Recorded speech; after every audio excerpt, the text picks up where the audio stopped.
जैसे ही ईशा को सूरज की मौत की खबर मिलती है, यह खबर सुनते ही उसकी दुनिया जैसे थम जाती है। उसकी आंखों के सामने अंधेरा छा जाता है और वह सदमे में बेहोश होकर गिर पड़ती है। जैसे ही ईशा को होश आता है, आकाश उससे कहता है कि अब सूरज हमेशा के लिए उसकी जिंदगी से जा चुका है और अब कोई भी उनके बीच नहीं आएगा। लेकिन यहीं से कहानी पलट जाती है। असलियत यह है कि सूरज मरा ही नहीं है। उसने अपने पिता अरविंद जी के साथ मिलकर अपनी मौत का नाटक रचा है। उसका मकसद सिर्फ एक है, ईशा के उस रहस्य तक पहुंचना जिसे वह सालों से छुपा रही है। सूरज यह जानना चाहता है कि आखिर ईशा बार बार खुद को उसकी धर्मपत्नी क्यों कहती थी, जबकि दुनिया के सामने उसकी शादी आकाश से हुई थी। जब घर में सूरज के अंतिम संस्कार की रस्में चल रही होती है, तब दूसरी तरफ सूरज अपने मिशन पर निकल चुका होता है। वह आकाश को डराकर उसके मुंह से सच निकलवाने की कोशिश करता है। अचानक चलने वाली तेज हवाएं, बुझते हुए दीपक और सूरज की तस्वीर से उड़कर आकाश के गले में गिरती माला, ये सब देखकर आकाश के होश उड़ जाते हैं। लेकिन डर के मारे वह सच बोलने की बजाय वहां से भाग निकलता है। उधर ईशा का दिल लगातार एक ही बात कह रहा होता है, सूरज जिंदा है। उसे महसूस होने लगता है कि सूरज कहीं ना कहीं उसके आसपास मौजूद है, हालांकि लाख कोशिशों के बाद भी वह उसे देख नहीं पाती। अब सूरज एक जासूस की तरह ईशा के आसपास रहकर उसके हर कदम पर नजर रखने लगता है और जल्द ही उसके सामने वह सच्चाई आने वाली है जिसने सब कुछ बदल दिया था। उसे पता चलेगा कि ईशा ने अपने प्यार की कुर्बानी देकर उसके सपनों को पूरा करने का फैसला किया था। उसने खुद दर्द सहा, अपमान सहा और वर्षों तक चुप रही, सिर्फ इसलिए ताकि सूरज आईएएस बन सके। लेकिन सबसे बड़ी मुश्किल अभी भी बाकी है। ईशा की माँ आज भी गुलाब सिंह की कैद में है। यही वजह है कि सच जानते हुए भी ईशा अपने होंठ नहीं खोल सकती। उसे डर है कि अगर उसने सब बता दिया तो उसकी माँ की जान खतरे में पड़ जाएगी। अब सूरज सच्चाई के बेहद करीब पहुंच चुका है। वह सब जानता है, लेकिन फिर भी वह चाहता है कि ईशा खुद अपने दिल का बोझ उसके सामने रखे। और ऐसा लगता है कि अब वह दिन दूर नहीं जब सूरज ईशा की ढाल बनकर आकाश और गुलाब सिंह के हर अत्याचार का हिसाब चुकाएगा। लेकिन सवाल अभी भी वही है, क्या सूरज इस बार गुलाब सिंह के बनाए हुए पिंजरे को तोड़कर ईशा को हमेशा के लिए आजाद करवा पाएगा, या फिर किस्मत एक बार फिर इन दोनों प्रेमियों को अलग कर देगी? पूरा घर मातम में डूबा हुआ था। हर तरफ सिर्फ एक ही चर्चा थी, सूरज अब इस दुनिया में नहीं रहा। ताई माँ की आंखों में आंसू थे, अरविंद जी चुपचाप बैठे थे और परिवार का हर सदस्य इस दुख को स्वीकार करने की कोशिश कर रहा था। लेकिन सबसे ज्यादा टूटी हुई थी ईशा। जब उसे सूरज की मौत की खबर मिली तो पहले तो उसे यकीन ही नहीं हुआ। उसका दिल बार बार कह रहा था कि यह सच नहीं हो सकता। जिस इंसान के लिए उसने अपनी पूरी जिंदगी दांव पर लगा दी, वह अचानक उसे छोड़कर कैसे जा सकता है? उसकी आंखों के सामने सूरज के साथ बिताए हर पल की तस्वीर घूमने लगी।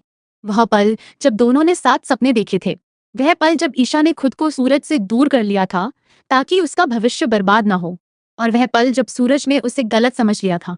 इन सब यादों का बोझ इतना भारी था कि ईशा खुद को संभाल नहीं पाई और बेहोश होकर जमीन पर गिर गई। आकाश तुरंत वहां पहुंचा, लेकिन उसके चेहरे पर चिंता कम और जीत की खुशी ज्यादा दिखाई दे रही थी। उसने ईशा को उठाया और अपने घर ले गया। कुछ देर बाद जब ईशा को होश आया तो उसने सबसे पहला सवाल पूछा, सूरज कहाँ है? लेकिन जवाब सुनकर उसका दिल फिर टूट गया। आकाश ने मुस्कुराते हुए कहा, अब सूरज कभी वापस नहीं आएगा। अब तुम्हारे और मेरे बीच कोई नहीं है। ईशा ने उसकी तरफ नफरत भरी नजरों से देखा। उसे महसूस हो रहा था कि कुछ बहुत बड़ा गलत हो रहा है, लेकिन वह मजबूर थी। उधर दूसरी तरफ, जिसे पूरा परिवार मृत मान चुका था, वही सूरज एक गुप्त मिशन पर निकल चुका था। उसकी मौत सिर्फ एक नाटक थी। इस नाटक में सिर्फ एक इंसान शामिल था, उसके पिता अरविंद जी। सूरज जानना चाहता था कि आखिर ईशा उससे कौन सा सच छुपा रही है। क्यों वह बार बार खुद को उसकी धर्मपत्नी कहती थी? क्यों उसने हमेशा आकाश के जुल्म सहे? और आखिर ऐसी कौन सी मजबूरी थी जिसने उसे अपने प्यार से दूर कर दिया? इन सवालों के जवाब ढूंढने के लिए सूरज ने अपनी जिंदगी का सबसे बड़ा दांव खेला था। उसे नहीं पता था कि आगे जो सच सामने आने वाला है वह उसकी पूरी दुनिया बदल देगा। और इसी के साथ शुरू होता है सूरज का सबसे खतरनाक मिशन। क्या होगा जब एक अपराधी को यह लगने लगे कि जिस इंसान को उसने मरवा दिया उसकी आत्मा उसका पीछा कर रही है? सूरज का पहला निशाना था आकाश। वह जानता था कि डर इंसान से वह सच कहलवा सकता है जो कोई पूछताछ नहीं करवा सकती। जब सूरज के घर में अंतिम संस्कार की रस्में चल रही थी, उसी समय आकाश वहां पहुंचा। उसका मकसद था ईशा को अपने साथ ले जाना, लेकिन उसे नहीं पता था कि कोई उसकी हर हरकत पर नजर रख रहा है। अचानक तेज हवा चलने लगी। घर के अंदर जल रहे दीपक एक एक करके बुझने लगे। आकाश ने घबराकर इधर उधर देखा। तभी एक और अजीब घटना हुई। सूरज की तस्वीर पर चढ़ी फूलों की माला उड़कर सीधे आकाश के गले में आ गिरी। कुछ पल के लिए वहां मौजूद सभी लोग सन्न रह गए। लेकिन सबसे ज्यादा डर आकाश के चेहरे पर दिखाई दे रहा था। उसके हाथ कांपने लगे। उसे लगा जैसे सूरज की आत्मा उसे चेतावनी दे रही हो। असल में यह सब सूरज की योजना थी। वह चाहता था कि आकाश डर जाए और खुद अपने अपराध कबूल कर ले। लेकिन चीजें उम्मीद से अलग हो गईं। आकाश इतना घबरा गया कि वहां एक पल भी नहीं रुका। वह बिना कुछ बोले वहां से भाग निकला। सूरज दूर खड़ा यह सब देख रहा था। उसने सोचा था कि आज सच सामने आ जाएगा, लेकिन अब उसे और गहराई में जाना होगा। उधर ईशा के साथ भी कुछ अजीब हो रहा था। उसका दिल बार बार कह रहा था कि सूरज अभी जिंदा है। उसे महसूस हो रहा था कि कोई उसके आसपास मौजूद है। कई बार उसने पीछे मुड़कर देखा। कई बार उसे लगा कि किसी ने उसका नाम पुकारा है, लेकिन हर बार उसे सिर्फ सन्नाटा मिला। सूरज भी सामने नहीं आ सकता था, क्योंकि उसका मिशन अभी अधूरा था। उसे पहले सच चाहिए था, और सच तक पहुंचने का रास्ता आकाश से होकर गुजरता था। उसी रात सूरज ने फैसला किया कि अब वह सिर्फ इंतजार नहीं करेगा, वह सीधे आकाश के जीवन में घुसकर उसके हर राज को बाहर निकालेगा। उसे नहीं पता था कि अगला कदम उसकी जिंदगी का सबसे बड़ा खुलासा लेकर आने वाला है। क्या होगा अगर आपका दुश्मन खुद अपने मुंह से अपने सारे राज खोल दे और उसे पता भी ना चले कि वह किससे बात कर रहा है? सूरज ने यही करने का फैसला किया। उसे एहसास हो चुका था कि सीधे सवाल पूछकर वह आकाश से सच नहीं निकलवा पाएगा। इसलिए उसने एक नई योजना बनाई। उसने तकनीक की मदद ली। एक विशेष सॉफ्टवेयर की सहायता से उसने गुलाब सिंह की आवाज तैयार की। फिर उसने आकाश को फोन लगाया। फोन उठते ही आकाश बोला, नमस्ते गुलाब सिंह जी। ये सुनते ही सूरज समझ गया कि उसका प्लान काम कर गया है। अब शुरू हुआ सच का खेल। सूरज ने गुलाब सिंह बनकर पूछा, ईशा का क्या हुआ? आकाश हंस पड़ा। उसकी हंसी में घमंड साफ दिखाई दे रहा था। उसने कहा, अब सब ठीक है, सूरज रास्ते से हट चुका है। यह सुनकर सूरज का खून खौल उठा, लेकिन उसने खुद को शांत रखा। फिर आकाश ने वह बात कही जिसने सूरज की पूरी सोच बदल दी। उसने कहा, पिछली बार ईशा के साथ असली फेरे मैंने नहीं लिए थे, सूरज ने लिए थे, इसलिए आज तक ईशा मेरी पत्नी नहीं बन पाई। कुछ पल के लिए सूरज स्तब्ध रह गया। उसका दिल तेजी से धड़कने लगा। मतलब आकाश और ईशा का रिश्ता कभी असली था ही नहीं। मतलब ईशा ने उससे झूठ नहीं बोला था। मतलब वह आज भी सिर्फ उसी से प्यार करती थी। अब सूरज की आंखों के सामने पिछले कई सालों की घटनाएं घूमने लगी। उसे याद आया कि कितनी बार ईशा ने उसे समझाने की कोशिश की थी, कितनी बार उसकी आंखों में दर्द दिखाई दिया था, लेकिन उसने कभी उसे समझने की कोशिश नहीं की। अब पहली बार उसे अपनी गलती का एहसास हो रहा था। फोन कटने के बाद सूरज काफी देर तक चुप बैठा रहा। उसका दिल टूट भी रहा था और जुड़ भी रहा था। टूट इसलिए रहा था क्योंकि उसने ईशा को गलत समझा। जुड़ इसलिए रहा था क्योंकि उसका प्यार आज भी जिंदा था। लेकिन भावनाओं के लिए समय नहीं था। आकाश ने साफ कह दिया था कि वह ईशा से दोबारा शादी करने वाला है। अगर सूरज देर करता तो सब कुछ खत्म हो सकता था। इसीलिए उसने तुरंत फैसला किया, अब आकाश को रोकना ही होगा। क्या प्यार को बचाने के लिए समय से पहले पहुंच पाना हमेशा जरूरी होता है? सूरज के लिए इसका जवाब था हाँ। फोन कॉल के बाद उसने तुरंत पुलिस से संपर्क किया। उसके पास अब इतना सबूत था कि आकाश को गिरफ्तार करवाया जा सके। पुलिस टीम तैयार हुई और सब सीधे आकाश के घर पहुंचे। लेकिन वहां पहुंचकर पता चला कि आकाश घर पर नहीं है। वह ईशा को लेकर मंदिर जा चुका था। यह सुनते ही सूरज के पैरों तले जमीन खिसक गई। उसे एहसास हुआ कि अगर कुछ मिनट और निकल गए तो बहुत देर हो जाएगी। तुरंत पुलिस की गाड़ी मंदिर की ओर दौड़ पड़ी। सड़क पर भागती गाड़ियों के बीच सूरज का दिल तेजी से धड़क रहा था। उसे सिर्फ एक ही बात परेशान कर रही थी, कहीं वह देर न कर दे। उधर मंदिर में आकाश पूरी तैयारी कर चुका था। ईशा मजबूरी में वहां खड़ी थी। उसकी आंखों में डर था, लेकिन उसके दिल में अब भी सूरज की याद थी। तभी अचानक मंदिर के बाहर पुलिस की गाड़ियों की आवाज गूंज उठी। आकाश कुछ समझ पाता उससे पहले सूरज उसके सामने आकर खड़ा हो गया। आकाश की आंखें फटी की फटी रह गईं। जिसे वह मरा हुआ समझ रहा था, वह उसके सामने जिंदा खड़ा था। ईशा भी कुछ पल के लिए स्तब्ध रह गई। फिर उसकी आंखों से खुशी के आंसू बहने लगे। पुलिस ने तुरंत आकाश को पकड़ लिया। हथकड़ी उसके हाथों में डाल दी गई। आकाश चिल्लाता रहा, लेकिन अब उसकी कोई नहीं सुन रहा था। और उसी क्षण पहली बार ईशा को यकीन हुआ कि उसका सूरज सचमुच वापस आ चुका है। क्या सिर्फ मिल जाना ही काफी होता है, या रिश्ते को बचाने के लिए सच का सामने आना भी जरूरी होता है? मंदिर में आकाश की गिरफ्तारी के बाद सबसे भावुक पल आया। ईशा धीरे धीरे सूरज की तरफ बढ़ी। उसकी आंखों में हजारों सवाल थे, लेकिन सबसे बड़ा सवाल यही था, क्या यह सपना है? जब सूरज उसके बिल्कुल सामने आकर खड़ा हुआ तो ईशा खुद को रोक नहीं पाई। वह दौड़कर उससे लिपट गई।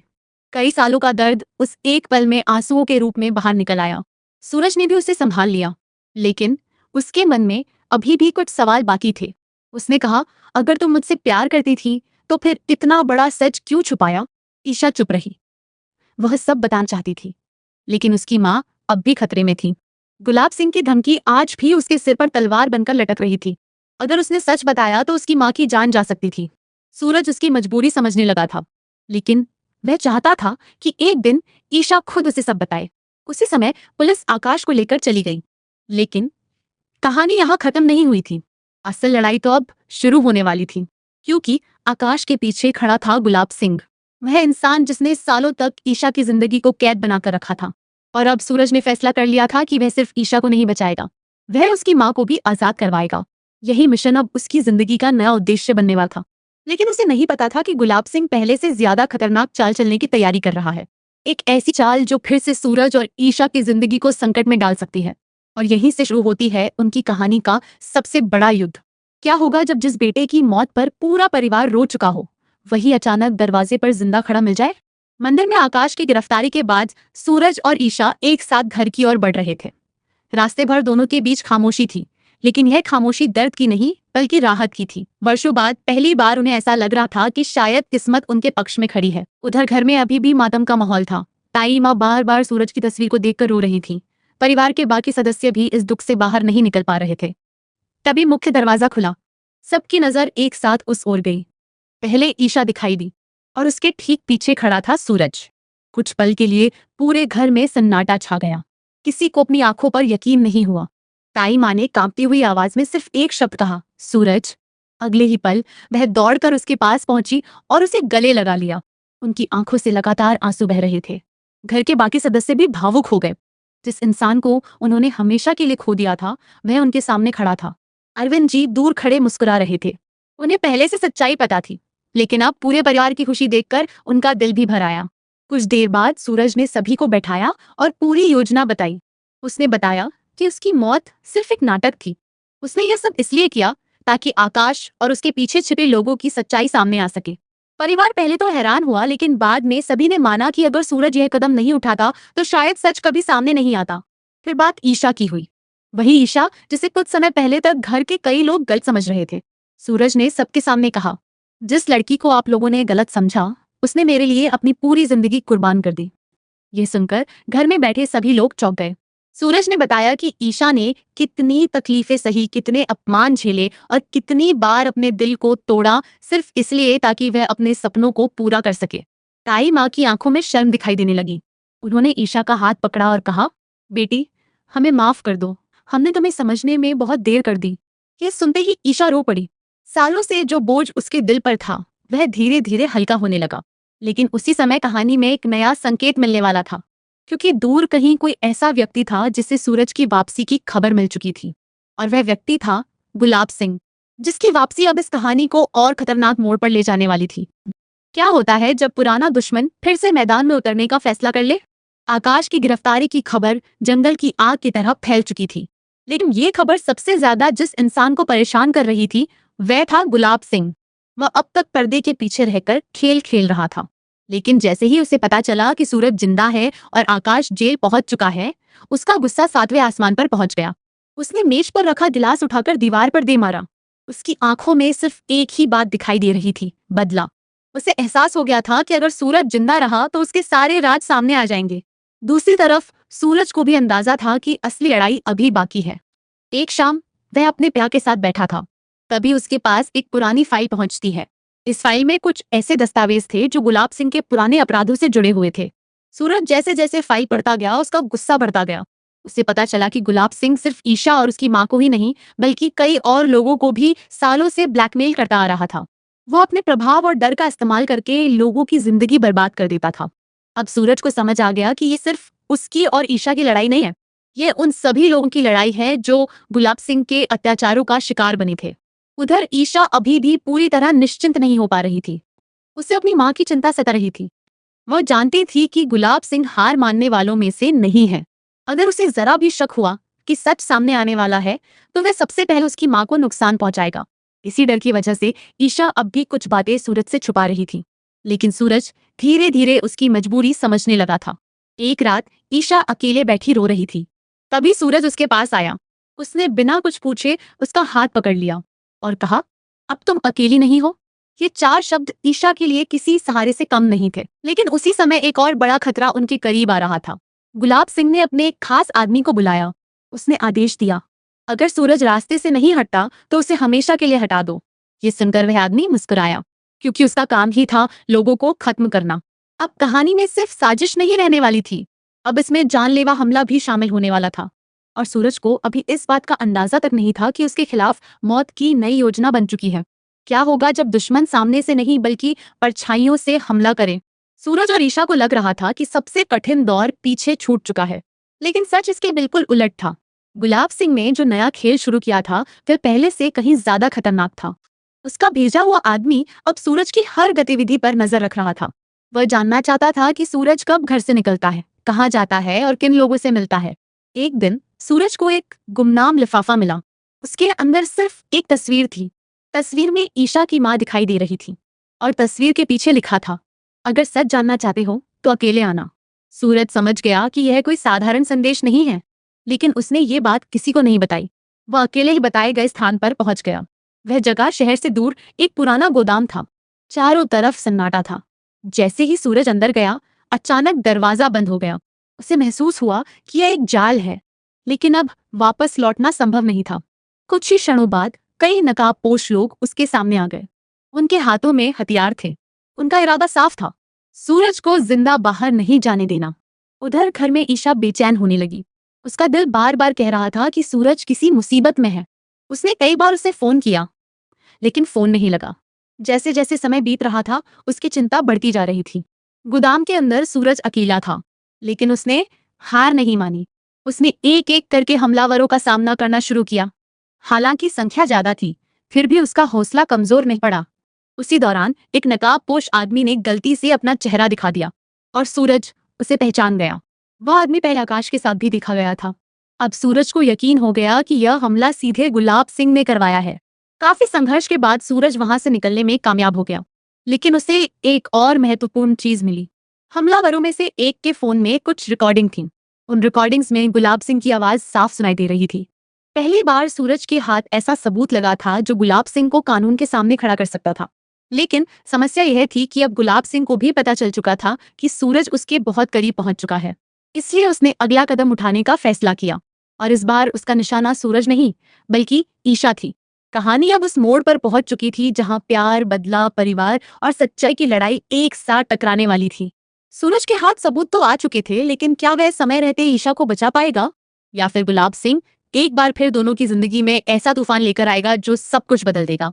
यही सवाल अब आने वाले अध्यायों की दिशा तय करने वाला था। क्या होगा अगर जिस इंसान को बचाने के लिए आपने पूरी जिंदगी लड़ाई लड़ी हो, वही अचानक दुश्मन के हाथों में पहुंच जाए। सूरज को अभी अभी गुलाब सिंह के खिलाफ सबसे मजबूत सबूत मिला था। उसे लग रहा था कि अब जीत ज्यादा दूर नहीं है, लेकिन कई बार सबसे बड़ी लड़ाई ठीक उस समय शुरू होती है जब हमें लगता है कि हम जीतने वाले हैं। उधर गुलाब सिंह को भी खबर मिल चुकी थी कि सूरज उसके करीब पहुंच चुका है। वह समझ गया था कि अगर अब भी उसने कोई बड़ा कदम नहीं उठाया तो वर्षों से बनाया हुआ उसका साम्राज्य ढह जाएगा। इसीलिए उसने अपना सबसे खतरनाक दांव खेला। एक शाम ईशा अपनी माँ के बारे में जानकारी जुटाने की कोशिश कर रही थी। तभी उसके फोन पर एक कॉल आया। कॉलर ने कहा कि उसकी माँ की हालत बहुत खराब है और अगर वह उन्हें देखना चाहती है तो तुरंत बताए गए पते पर पहुंच जाए। माँ का नाम सुनते ही ईशा बिना किसी को बताए वहां निकल गई, लेकिन उसे नहीं पता था कि यह एक जाल है। जैसे ही वह उस सुनसान जगह पर पहुंची, कुछ लोग अचानक उसके सामने आ गए। वह संभल पाती उससे पहले उसके मुंह पर कपड़ा रख दिया गया। कुछ ही सेकंड में उसकी आंखों के सामने अंधेरा छा गया। जब उसे होश आया तो उसने खुद को एक बंद कमरे में पाया। उसके हाथ बंधे हुए थे और उसके सामने खड़ा था गुलाब सिंह। उसके चेहरे पर वही पुरानी क्रूर मुस्कान थी। वह बोला, बहुत कोशिश कर ली तुमने और तुम्हारे सूरज ने, अब खेल खत्म होने वाला है। ईशा ने गुस्से से उसकी तरफ देखा, लेकिन उसके मन में एक ही चिंता थी, अगर सूरज यहाँ आया तो वह भी खतरे में पड़ जाएगा। उधर दूसरी तरफ सूरज को जब ईशा के गायब होने की खबर मिली तो उसका दिल बैठ गया। उसने पूरे शहर में उसकी तलाश शुरू कर दी। हर जगह खोजा गया, हर संपर्क से बात की गई, लेकिन ईशा का कोई पता नहीं चला। तभी उसे एक अनजान नंबर से वीडियो भेजा गया। वीडियो में ईशा कैद दिखाई दे रही थी और उसके पीछे खड़ा था गुलाब सिंह। गुलाब सिंह ने कैमरे की तरफ देखकर कहा, अगर ईशा को जिंदा देखना चाहता है तो अकेले आना। यह सुनते ही सूरज का खून खौल उठा। लेकिन इस बार वह सिर्फ गुस्से से काम नहीं लेना चाहता था। उसे पता था कि गुलाब सिंह यही चाहता है। इसलिए उसने एक नई योजना बनाई। उसने पुलिस को सारी रिकॉर्डिंग्स और सबूत सौंप दिए। फिर उसने एक विशेष टीम तैयार करवाई। ऊपर से देखने पर ऐसा लग रहा था कि सूरज अकेला जा रहा है, विश्वार को से पुशिटार मैंड कुरेन्मी। लेकिन असल में पूरा जाल गुलाब सिंह के लिए बिछाया जा चुका था। रात होते ही सूरज बताए गए स्थान की ओर निकल पड़ा। वह एक पुरानी फैक्ट्री थी, वही फैक्ट्री जहां गुलाब सिंह ने अपना आखिरी खेल खेलने की तैयारी की थी। सूरज फैक्ट्री के अंदर पहुंचा। अंधेरे में सिर्फ एक आवाज गूंज रही थी, स्वागत है सूरज। और उसी पल उसे एहसास हुआ कि अब कहानी अपने अंतिम पड़ाव पर पहुंच चुकी है। अगले कुछ घंटे तय करने वाले थे कि जीत प्यार की होगी या डर की। क्या सच्चा प्यार हर साजिश, हर डर और हर कैद को तोड़ सकता है? फैक्ट्री के अंदर माहौल बेहद तनावपूर्ण था। एक तरफ गुलाब सिंह था, उसके आदमी थे और उसके कब्जे में ईशा थी। दूसरी तरफ अकेला खड़ा था सूरज। कम से कम देखने में तो यही लग रहा था। गुलाब सिंह जोर जोर से हंसने लगा। वह बोला, तुम्हें लगता है कि तुम जीत गए? तुम्हें लगता है कि कुछ रिकॉर्डिंग्स और सबूत मुझे हरा देंगे? सूरज शांत खड़ा रहा। उसकी नजर सिर्फ ईशा पर थी। ईशा की आंखों में डर था, लेकिन साथ ही भरोसा भी था। उसे यकीन था कि सूरज उसे यहां से जरूर निकालेगा। गुलाब सिंह ने फिर कहा, तुम्हारी सबसे बड़ी कमजोरी यही लड़की है। लेकिन इस बार सूरज मुस्कुराया। उसने जवाब दिया, नहीं, यही मेरी सबसे बड़ी ताकत है। यह सुनकर ईशा की आंखें भर आईं। सालों तक गलतफहमियों, दर्द और मजबूरियों ने दोनों को अलग रखा था, लेकिन आज पहली बार दोनों एक दूसरे के सामने बिना किसी झूठ और बिना किसी दूरी के खड़े थे। उसी समय गुलाब सिंह ने अपने आदमियों को हमला करने का आदेश दे दिया। फैक्ट्री के अंदर अफरा तफरी मच गई। कई लोग सूरज की ओर दौड़े, लेकिन सूरज पूरी तैयारी के साथ आया था। कुछ ही देर में लड़ाई शुरू हो गई। उधर फैक्ट्री के बाहर पुलिस भी अपनी जगह ले चुकी थी। जैसे ही सूरज ने तय संकेत दिया, पुलिस ने अंदर घुसने की तैयारी शुरू कर दी। गुलाब सिंह को अभी तक लग रहा था कि सब कुछ उसके नियंत्रण में है, लेकिन फिर सूरज ने वह रिकॉर्डिंग चला दी जो उसे गोदाम से मिली थी। पूरी फैक्ट्री में गुलाब सिंह की आवाज गूंजने लगी। उसकी साजिशें, उसके अपराध, उसकी धमकियां, सब कुछ रिकॉर्ड था। पहली बार उसके अपने लोग भी हैरान रह गए। गुलाब सिंह समझ गया कि खेल उसके हाथ से निकल चुका है। गुस्से में उसने ईशा को पकड़ लिया और उसे ढाल बनाने की कोशिश की, लेकिन यही उसकी सबसे बड़ी गलती साबित हुई, क्योंकि उसी पल पुलिस अंदर पहुंच गई। चारों तरफ से घिर जाने के बाद उसके आदमी एक एक करके पकड़े जाने लगे। गुलाब सिंह भागने की कोशिश करने लगा, लेकिन सूरज ने उसका रास्ता रोक लिया। दोनों आमने सामने खड़े थे। ये सिर्फ दो लोगों की लड़ाई नहीं थी, यह सच और झूठ की लड़ाई थी। ये प्यार और लालच की लड़ाई थी। ये उन सभी आंसुओं का हिसाब था जो ईशा ने वर्षों तक बहाए थे। कुछ ही मिनटों बाद गुलाब सिंह गिरफ्तार हो चुका था। उसके हाथों में हथकड़ी थी और पहली बार उसके चेहरे से घमंड गायब था। जैसे ही पुलिस उसे लेकर गई, फैक्ट्री में एक अजीब सी शांति फैल गई। ईशा धीरे धीरे सूरज की तरफ बढ़ी। दोनों कुछ क्षण तक एक दूसरे को देखते रहे। इतनी लंबी यात्रा के बाद शब्दों की जरूरत ही नहीं थी। फिर ईशा ने कहा, काश मैंने तुम्हें सब पहले बता दिया होता। सूरज ने उसका हाथ थाम लिया। काश मैंने तुम पर पहले भरोसा किया होता। दोनों मुस्कुरा दिए। यहीं से उनकी जिंदगी का नया अध्याय शुरू हुआ। कुछ समय बाद ईशा की मां भी सुरक्षित आजाद हो गई। परिवार फिर से एक हो गया। ताई माँ ने पूरे घर में खुशी का माहौल बना दिया। अरविंद जी गर्व से अपने बेटे को देख रहे थे। आकाश जेल में था, गुलाब सिंह कानून के शिकंजे में था और वर्षों से चला आ रहा अंधेरा आखिरकार खत्म हो चुका था। लेकिन सबसे बड़ी जीत किसी की हार नहीं थी। सबसे बड़ी जीत थी विश्वास की वापसी। वह विश्वास जो कभी टूट गया था, वह प्यार जो हर मुश्किल के बाद भी जिंदा रहा, और वह रिश्ता जो अब किसी डर, किसी साजिश और किसी मजबूरी से नहीं टूट सकता था। सूरज और ईशा ने एक दूसरे का हाथ थामा और भविष्य की ओर बढ़ गए, क्योंकि उनकी कहानी ने साबित कर दिया था कि सच्चे प्यार को देर से सही, लेकिन उसका मुकाम जरूर मिलता है। और शायद यही इस पूरी कहानी का सबसे बड़ा संदेश है।